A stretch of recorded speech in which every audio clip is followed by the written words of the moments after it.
بسم اللہ الرحمن الرحیم۔ السلام علیکم ورحمۃ اللہ وبرکاتہ۔ دوستو، میں ہوں حافظ عمران حیدر۔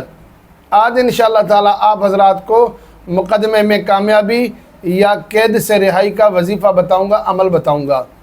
اگر آپ کسی مقدمے میں پھنسے ہوئے ہیں، آپ پر جعلی جھوٹا مقدمہ ہے، یا کسی وجہ سے آپ جیل چلے گئے ہیں، آپ ناجائز طور پر جیل میں بند ہیں، قید میں ہیں، اور کوئی صورتحال آپ کے لیے نہیں بن رہی کہ یہ مقدمات آپ سے ختم ہو جائیں، آپ کے لیے رہائی کا کوئی سبب بنتا ہوا نظر نہ آئے، تو ایسی حالت میں، ایسی کیفیت میں یہ وظیفہ کریں۔ انشاءاللہ تعالیٰ بہت زیادہ فائدہ ہوگا۔ اس عمل کی برکت سے یہ ہوگا کہ اللہ تعالیٰ ضرور کوئی سبب پیدا فرمائیں گے جس سے آپ کی رہائی کا سبب بھی نکل آئے اور مقدمہ آپ سے ختم ہو جائے۔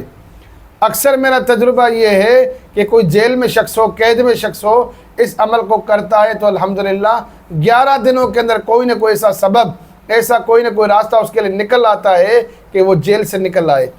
اور جب تک آپ کا کیس چل رہا ہو تب تک اس عمل کو کریں، انشاءاللہ تعالیٰ آپ کو کیس میں، مقدمے میں کامیابی ہوگی۔ عمل بیان کرنے سے پہلے ریکویسٹ یہ ہے کہ میرے چینل کو سبسکرائب کریں، میری ویڈیوز کو لائک اور شیئر ضرور کریں تاکہ زیادہ سے زیادہ لوگ فائدہ اٹھا سکیں۔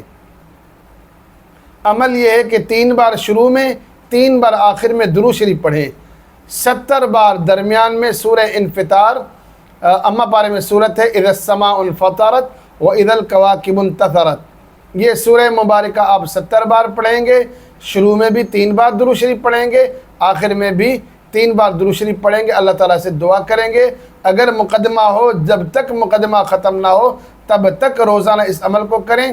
اگر قید میں ہیں، آپ جیل میں ہیں، تو اس عمل کو تب تک کریں جب تک رہائی نہ ہو۔ اور جیسے پہلے بتا چکا ہوں، الحمدللہ میرا تجربہ یہ ہے کہ 11 دن کے اندر رہائی مل جاتی ہے۔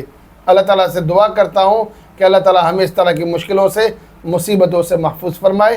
آمین۔ السلام علیکم ورحمۃ اللہ وبرکاتہ۔